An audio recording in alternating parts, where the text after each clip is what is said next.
कांग्रेस के शासनकाल में फिल्मों में हिंदुओं और साधु संतों को गलत तरीके से पेश किया जाता था। भाजपा नेता खबर बलिया के बैरिया विधानसभा में भाजपा नेता मृत्युंजय तिवारी का जन्मदिन एक ऐतिहासिक पदयात्रा के साथ मनाया गया, जिसमें उन्होंने लोगों की सेवा और कड़ी मेहनत का संदेश दिया।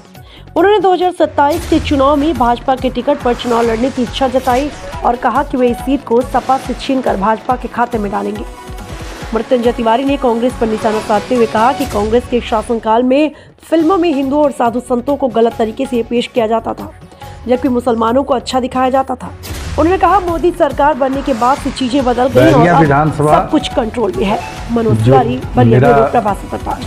2007 से मैं वहाँ तैयारी करता हूँ और बैरिया विधानसभा में जितना मैंने तैयारी किया है उतना ये है कि अगर पार्टी हमारे ऊपर विश्वास जताती है, हमको टिकट देती है, तो मैं पार्टी को एक सीट ज़्यादा वोटों से जीत करके मैं पार्टी का मनोबल बढ़ाऊंगा। और बलिया में देखिए, मुझे अगर टिकट मिलता है बैरिया, तो भगवान के आशीर्वाद से जो हमारा पकड़ बलिया विधानसभा में है, ये हमारा दावा है कि बलिया विधानसभा भी हम लोग जीत जाएंगे चुनाव, क्योंकि हमारी जो लोकप्रियता है बैरिया से बलिया में कम नहीं है।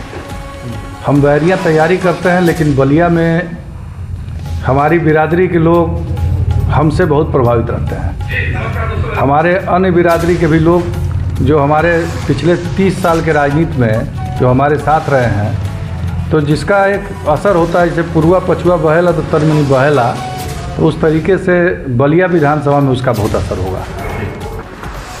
देखिए, बैरिया विधानसभा में दुर्भाग्यवश 2022 में हमारी भारतीय जनता पार्टी को सफलता नहीं मिला था।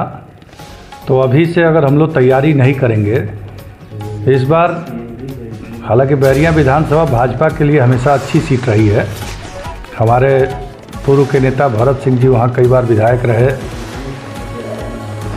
पिछली बार 17 में भी विधायक रहे, लेकिन अभी समाजवादी पार्टी पिछली बार जो वर्तमान विधायक थे वो लड़ गए चुनाव और उनकी गलतियों के कारण सपा जीत गई। इसलिए अभी से मेहनत करके हम लोग चाहते हैं कि वो सीट भाजपा को आसानी से मिल जाए। पढ़ते थे उस समय किसी की हिम्मत नहीं थी।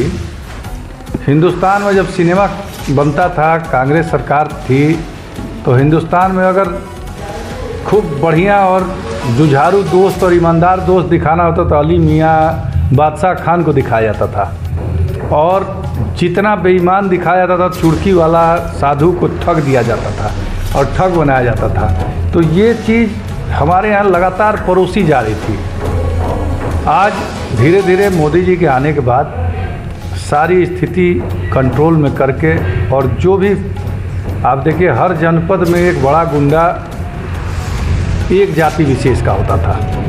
बड़ा से बड़ा गुंडा आप जा कर के देख लीजिए, हर जगह शहर के अगल बगल कहीं एक बड़े इलाके का बड़ा गुंडा होता था।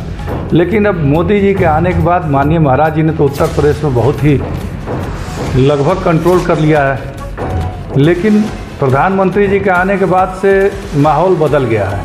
अब मुसलमान भी अपनी कुरीतियों के बारे में बताते हैं कि हम ये चीज़ गलती है, लेकिन पहले तो हिम्मत नहीं था कि किसी भी चीज़ में अल्लाह के बारे में कुछ बोल दे।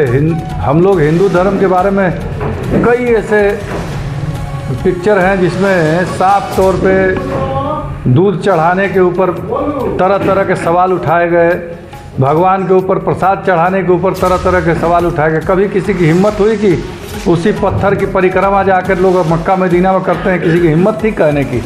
नहीं थी।